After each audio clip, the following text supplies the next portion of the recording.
Hello and welcome to the latest MASTS webinar. Today we're joined by Dr. Sophie McCoy, who is an assistant professor at the Coastal and Marine Laboratory of Florida State University, where she works on community ecology. Prior to that, Sophie was a Marie Curie Fellow at the Plymouth Marine Lab, and currently she's in the UK working with Nick Kamenos at the University of Glasgow, looking at mineralogical changes in the Coralline algae skeleton. Sophie's being supported by a MASTS PECRE grant, which is, for those of you who aren't familiar, the Postdoctoral and Early Career Researcher Exchange Programme. Just before I hand over to Sophie, just a few housekeeping issues with regards to questions. We'll be saving these till the end of the webinar. There are two options where you can ask questions. The first is you can raise a virtual hand, which you'll find that option on the toolbar on your webinar window. What this does is basically a little marker appears and we can then unmute your microphone at the end so you can ask your question. Alternatively, you can actually type your questions at any point during the webinar using the questions tab. So without further ado, I shall hand over to Sophie. Sophie. Hello, thanks to everyone for joining us this afternoon. So I'll be giving some background about the project that I'm here working on in Glasgow. And so the title of my talk is Responses of Coral and Algae at Multiple Scales. Looking at this over 3 decades of natural ocean acidification, because this is not a laboratory study, but study of field collected specimens over a time series. Okay. And my general research program is driven by an interest in physiological drivers that are behind ecological change. What that means to me is that differences in species physiologies are what underlie sort of community interactions and everything that structures ecosystems. So asking how does the seawater environment interact with the physiology of macroalgae, and then how does that play into nearshore ecosystem structure and function. And the main climate stressor that I've focused on has been ocean acidification. Now I know I don't need to explain to this group what ocean acidification is, but briefly, as we know, we're burning fossil fuels, and those CO2 emissions are absorbed by seawater, by the oceans, and in turn increase seawater acidity. And that happens via this chemical speciation process by which CO2 combines with water to form carbonic acid and then can lose 1 proton to form bicarbonate and deprotonate again to make carbonate. We also know that the relative proportions of those inorganic carbon species are dependent on pH. So in this plot that's just popped up here, you can see the relative concentration or abundance of those different carbon forms over a range of pH. And the region that's shaded in the blue-gray is the region of pH that's been observed in coastal waters, and in particular at my study site. So if you look just over that that range of pH, you see a huge change, an increase in bicarbonate, which is in red, as pH declines. So going towards the left on the x-axis, you also see a huge decline in carbonate ion concentration over that region as well. And so this is important if you think about inorganic carbon as a nutrient or as a resource. Okay, so from that perspective, we have bicarbonate that's used by many marine plants for photosynthesis, and you have carbonate which is incorporated into the shells of marine plants, or sorry, marine organisms, like, for example, the mussel that I'm showing in the photograph. And so again, how does the use of those resources play into species physiology or traits, and how do those traits then affect the ecosystem is the framework that I'm thinking about this in. So I'm focusing today on coralline red algae, and they come in 3 distinct growth forms. So rhodoliths or merle that you're most familiar with here probably in the UK, crustose forms, which actually often are the same species as the merle forming types, but the crustose forms are what I'm going to focus on today, and they grow flat, sort of like circular flat discs on rocks, similar to how you might see a lichen growing on a tree. And then there's an articulated growth form as well, so you get off the basal crust these little fronds sticking upwards, and they make a short little turf that you might see walking around in the intertidal. Now, I'm interested in coralline algae because they also, in addition to being a plant, they have a calcium carbonate skeleton. So it's high magnesium calcite, and that's what you see here. This is an SEM photograph of a cross-section, and so the oblong shapes, it's kind of hard giving a talk without a pointer, and the oblong shapes that you see there are the cells, and then the sort of chalky substance that you see around them is the high magnesium calcium carbonate. Now, we know that coralline algae do respond to ocean acidification. Indeed, we've known that for quite a long time. So I'm showing you here plots from 2 different studies. The first, the one on top, was conducted in 1979, and the second below was conducted in 2009. And I would argue that we haven't learned a whole lot between these 2 studies. Right? We see that growth, so on the y-axis in both cases, and pH, or saturation state, which is effectively, they're proxies for each other, changes the growth pattern of coralline algae. And you see initially at higher pH or higher saturation state that the growth increases as pH drops. This is because of increased concentrations of bicarbonate. This is fertilizing photosynthesis in these plants.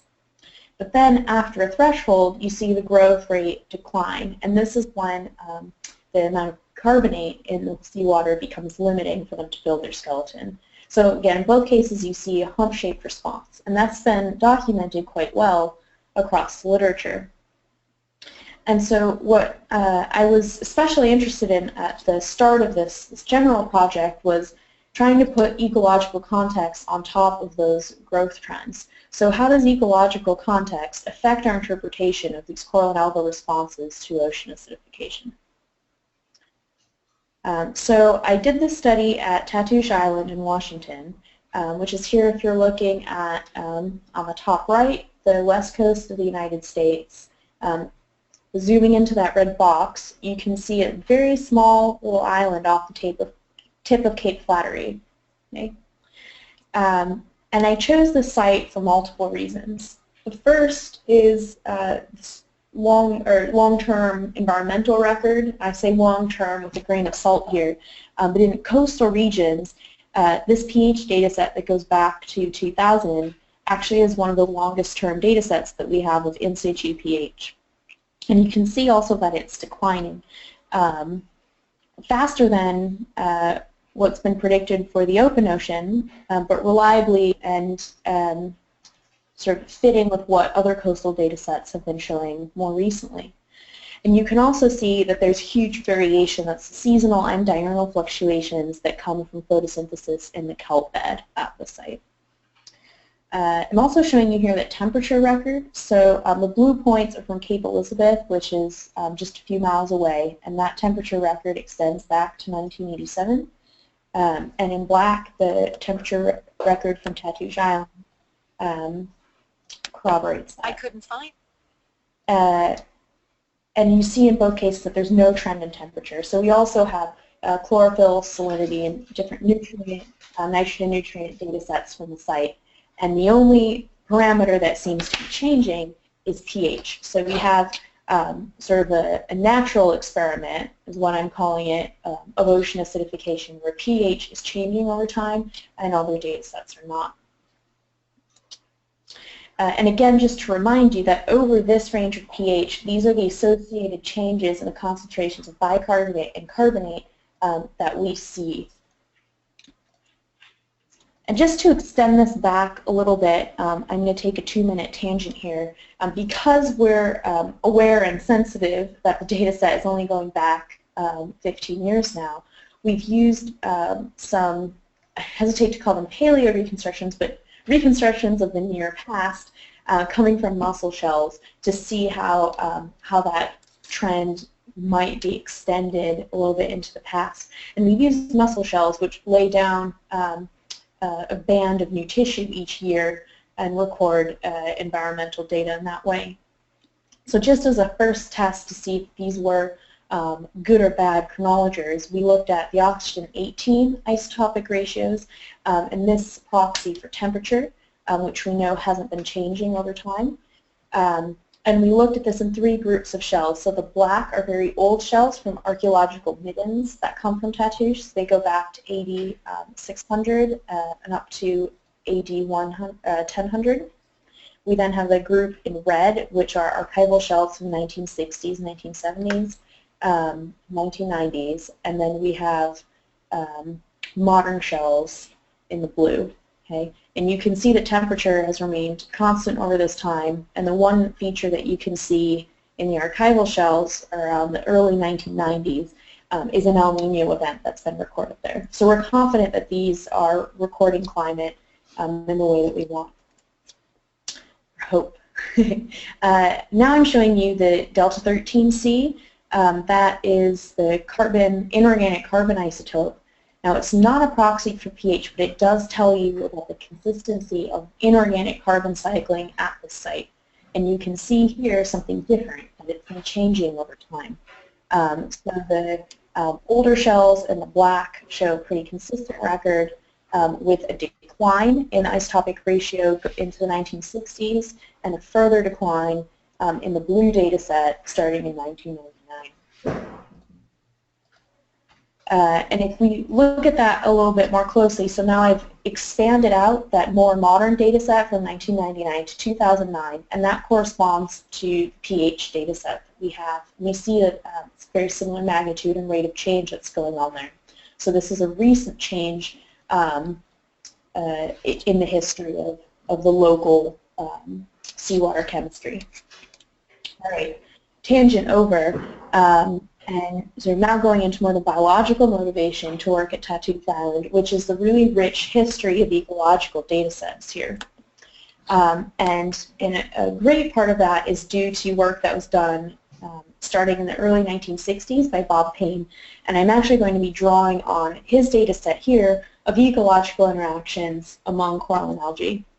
So it's work from this paper that was published in 1984. So I'm going to first take you through this historical ecological data and then explain to you my motivation for looking for change here. So Coralline algae compete for space. This is because they're two-dimensional organisms, and the only space they can occupy is direct space on the rock. Okay? And so I'm showing you here the competitive network with grazers removed. So this is just what happens when they're unimpeded by anything but competition amongst themselves. And so here I've color-coded them in order of dominance. So the red species I'm showing you on top here, the Pseudolithophyllum muricatum, is the winner. So arrows point to winners. The one listed below it in yellow loses to the red, but wins against everyone listed below. So this is called a competitive network. So when you add grazers into the system, things change. So the competitive network has now become what we call intransitive. So again, the arrows are pointed to winners, but you'll see that there are some loops and some double-sided arrows. So that's what we call intransitivity, and it means that the certainty of knowing who might win a given interaction sort of decreases as intransitivity goes up. Okay, so grazers are effectively evening the playing field. And the mechanisms behind that are based on growth and morphological traits. So fast lateral growth enables faster growth, it's obvious, and so it can take over space faster.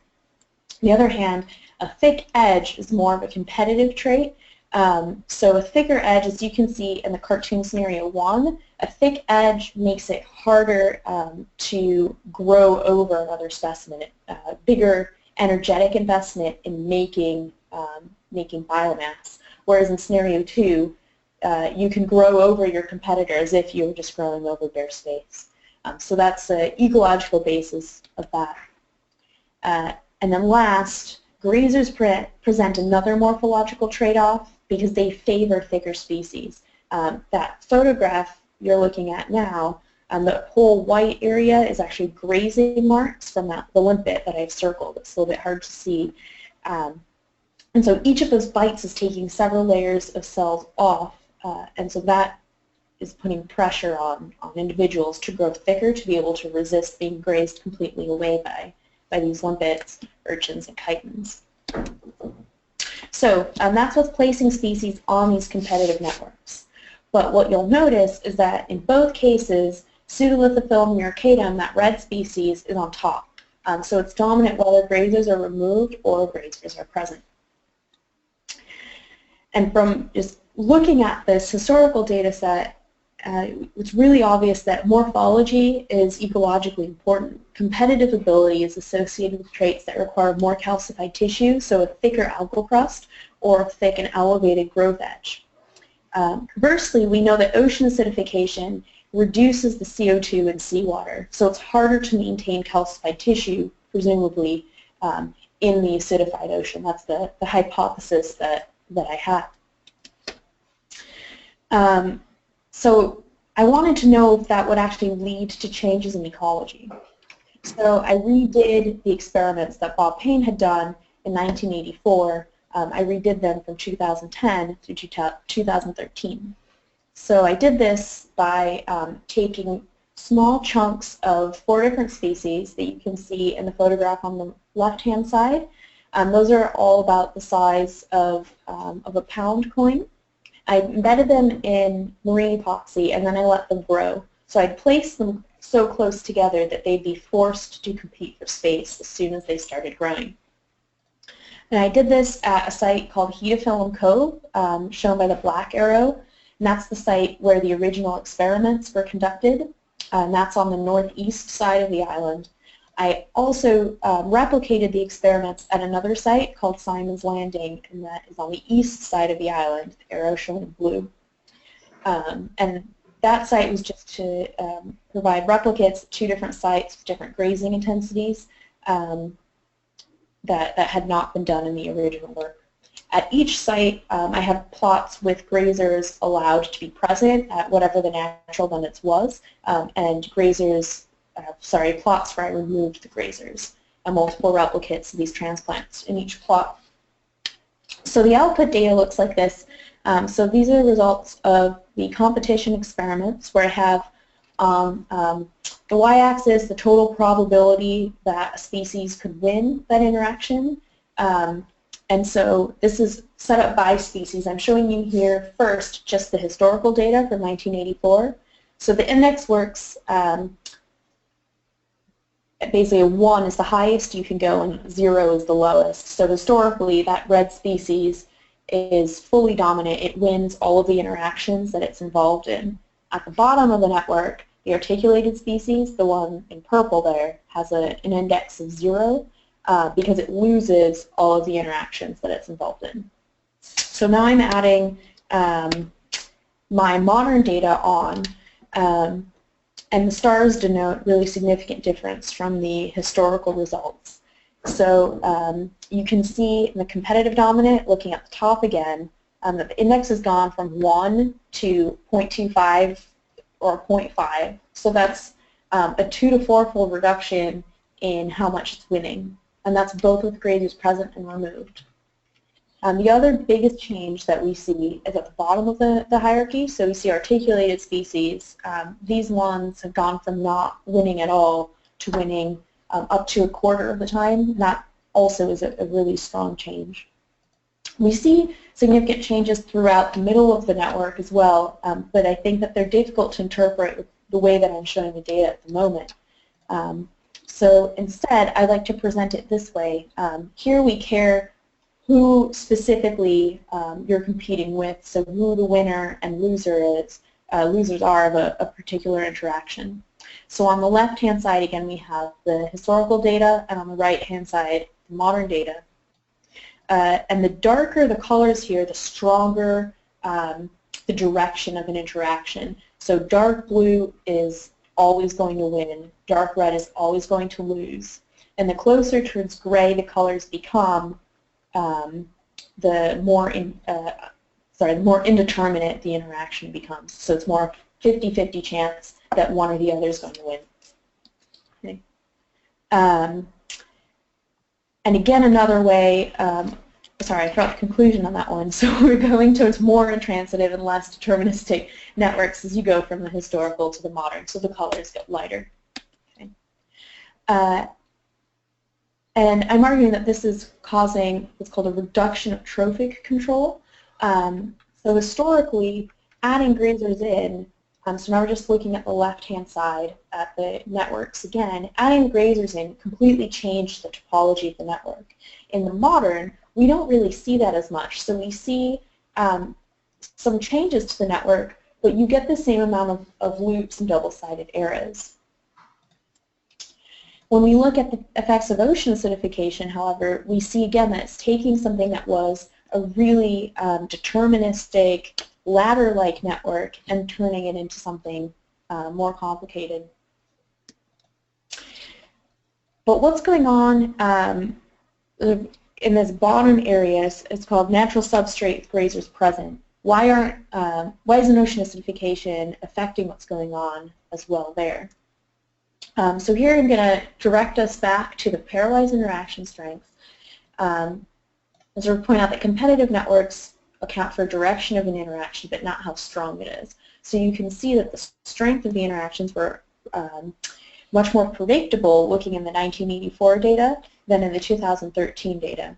There have definitely been changes going on in this data set. And these data come from surveys as well and not from experiments.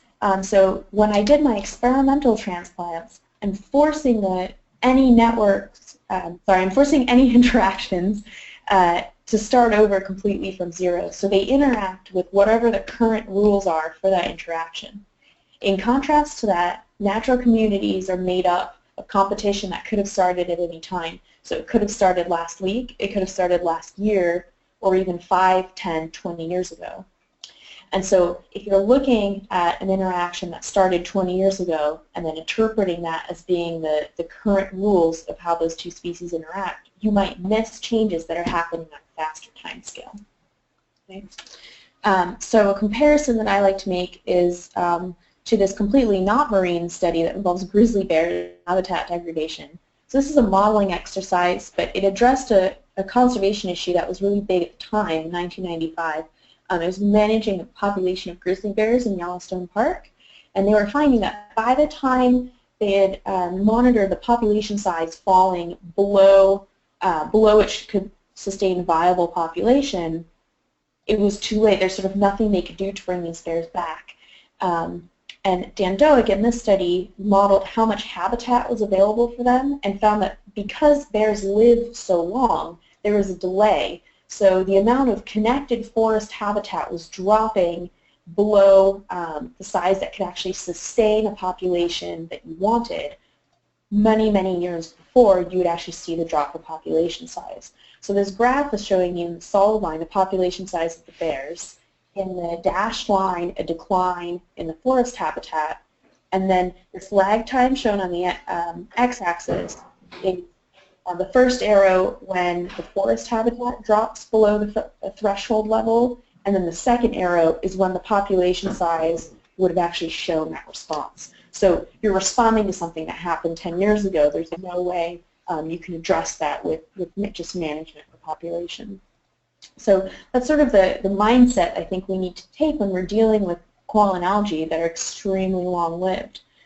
So this is my decline in population size. It's not significant. It could be driven by any one of those data points if you remove them.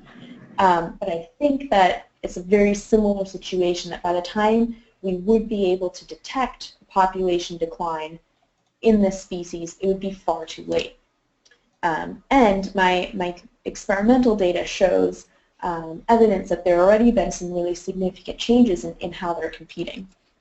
Okay, and so I put this in a model to try and see if community change really is going to happen in the future or not. So this is called a cellular automaton model. It starts with an empty grid. I place species on the grid, and then I have them interact according to the pairwise interaction strengths that I determined experimentally. And I do that in scenarios with grazers, and I do that in scenarios without grazers. And that's to determine how strong the effect of grazers is in changing those competitive networks. So once I've seeded species onto the grid, I choose a focal cell, and then I look at all of its neighbors, and then I look at the experimental probabilities to determine whether or not the focal cell gets replaced by another species. And I do this in random order across the entire grid, and I've done this over many generations. I'm simulating 25 years into the future. And so this is what some of those outputs look like. So I'll walk you through the top one in detail. So panel B, you see the network going from scenario H2 to H1. So that's historical without grazers going towards historical with grazers. So we're modeling how much adding grazers to the community changes the relative abundance of the different species on the seashore. And so if you go to the abundance plot, what we're starting with at time 1 is a mature community without grazers. You add grazers in and then see what happens. Now the answer is not actually very much happens. If you're looking across time, we see very little change in the abundances of those different species. And that's interesting because the network changes quite a bit. And this is the basis for arguing that there is trophic control in the community. So in other words, that the presence of grazers mediates the abundance and the sustainability of having those 5 species all in the same guild. Now if we look at the second graph, I'm doing the same thing, except now I'm using modern scenarios. So it starts without grazers in the modern, and then I add grazers in. And again, we see very little effect of grazers in this community. But when we look at the bottom panel, we're starting out with the historical community with grazers, so the natural state of the historical community. And then we're adding ocean acidification, or effectively we're adding 30 years of time to get the new interaction rules, and then looking to see how many years it takes before we see community change.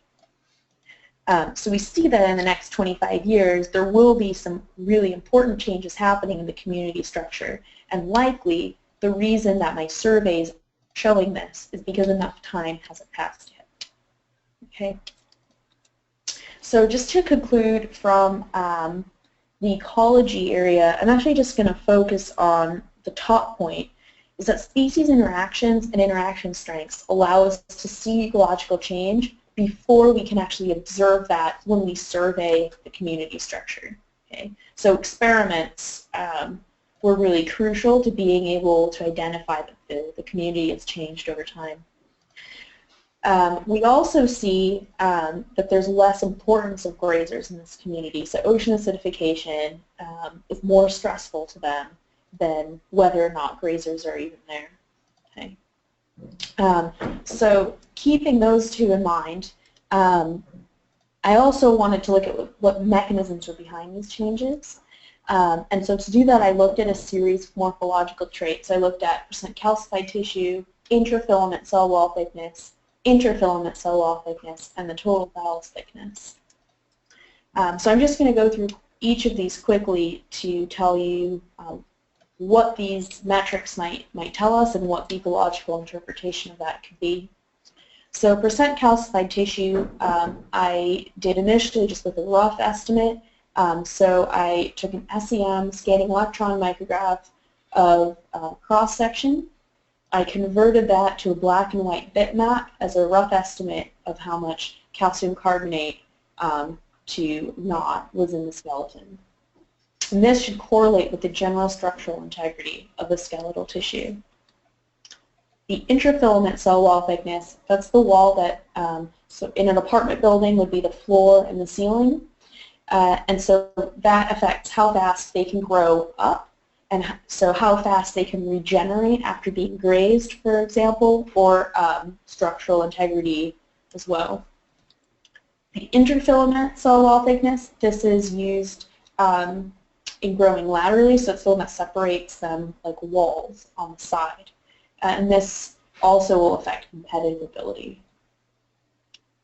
And then the total thallus thickness is just the overall thickness, and that will affect competition and resistance to grazing.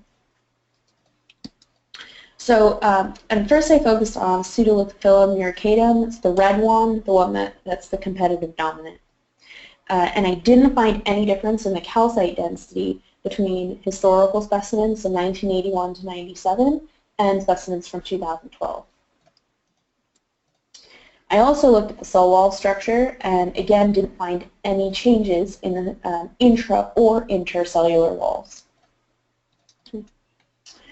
But when I looked at the growing edge thickness, I saw a really major change. So I'm showing you here a plot, sort of like a profile of the thallus. So you've got thickness on the y-axis and then distance from the growing edge on the x. And the solid dots are the historical data and the squares are the modern. So you can just see looking at it, the historical samples are on average twice as thick as the modern samples. So as you would imagine, this is competitively important. And this is what that really looks like. These are SEM images to scale. So on the left you have a historical specimen and on the right a modern specimen. So we're pushing, back to my little cartoon scenarios, we're pushing the species from scenario 1 into scenario 2. So this is a really important competitive change. So next I looked at this for 4 of the species in the guild. The 2 on the left-hand side, the red and the blue, are ones that were historically thick and are now half as thick as they were before. And on the right, we're looking at species that were always thin, and they have not changed their skeletal thickness. In contrast, when we look at the cell wall thickness, this is just the intrafilament wall I'm showing you here. So the one that separates them horizontally, it's involved in growing out. There's no change in the blue and the red, but there is a change in the green and the yellow. So those are the 2 that didn't change their overall thickness. They reduced how thick their cell walls are. Okay, so what seems to be the response here is that it's becoming harder for these species to maintain their calcified tissue. And so the mechanism I'm sort of proposing, is a lot of studies have found that it requires increased energy input to make or to maintain calcium carbonate shells in a variety of organisms. So if this is posing an energetic trade-off to the organism, there's motivation for them to reduce the amount of calcium carbonate that they have. But the mechanism here seems to be morphology dependent, so the thick ones are doing something different than the thin ones. Now it could be that they're restricted somehow ecologically and how thin they become, or it also could be a time series of response in terms of where they're investing their energy, and that is something that's still not known. So going off of that, I just wanted to go over what my goals were for this MASTS PECRE fellowship. I'm going to focus on pseudolithophyllum muricatum, so that's the red species again, the one that's changed the most in its competitive ranking.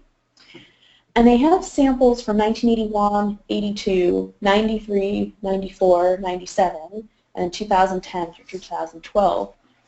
So time series to look at change. And what I'm going to do here in Glasgow is use a series of material science tools to try and get at what's going on with mineralogy. So by using 3D SEM images, or image analysis, I'm hoping to look into the grazing scars that you can see on the algal surface. So this is what grazing scars look like. This is looking down from the top. So you can see the rasping, the little lines, looks like claw marks in the surface, and these are limpet grazing marks. Limpets have iron-containing little rasping teeth that can chip away at calcium carbonate. And so, you know, this is really just to give you an idea what it looks like, but by using 3D imaging, we should be able to get at the intensity of grazing and also sort of the size of these individual scars. Okay. And this is a time series of grazer abundance that I have from these two sites. So the dots are the northeast site on the island, and the triangles the eastern side on the island. So some grazing species have declined over time, others have increased. The overall grazing pressure I've calculated to be the same. But what would be very interesting to see is not just if the intensity has changed over time, but if the structural response has also changed over time. So to do that, to address that, we'll be doing indentation coming from the top to measure the force that's required for grazing off the algal surface. And lastly, using Raman spectroscopy to measure the magnesium carbonate bond strengths. And this can tell us about the chemical makeup of the calcium carbonate. Remember that it's high magnesium calcite to see if that or the organization of the tissue has changed over time. So I'm actually going to leave it at that. I know it's a bit short. To see if I have any questions, I'd be happy to answer. Again, thanks for taking your lunch break to listen to me and see what's going on. If you don't have any questions at this moment, really happy to correspond with anyone over email. I guess you can probably find my email on the email announcement for this webinar, but it's McCoy, M-C-C-O-Y, @bio.fsu.edu. Thanks. Sophie, that was great. It was very interesting. Just looking, I don't think we have any questions. No one's. Oh, hang on. Nick Kamenos has raised a virtual hand, so I'll unmute you, Nick, and you can ask your question. Hi, Sophie. Thanks for that. So, what about the effect of OA on the grazers? If the grazers are changing at the same rate as the corallines, will the two just cancel each other out? Yeah, I don't know the answer to that. The problem is that we don't have any, I guess we do have limpet samples, but we don't really have samples of the main grazers from that time. So it's mostly urchins and chitons, and they don't preserve well. I would also argue that if chitons are the main grazer, they really have very little calcium carbonate in their shells. But I mean, that's a very good question, and it should also affect the metabolism of grazers, and that's just an unknown that's associated with the field research, I'm afraid. You need a time machine. I do need a time machine. That would be fantastic. Maybe I could bring an SEN back in time with me, so I wouldn't have to do everything manually. Thank you. Thanks. Okay, well, don't think anybody else has any questions. Again, as Sophie said, if anything does occur to you that you want to ask, you can feel free to email her your questions. But I think we'll maybe call it a day there. And thank you very much, Sophie. Again, very, very interesting talk. Thanks very much. Thanks, everyone.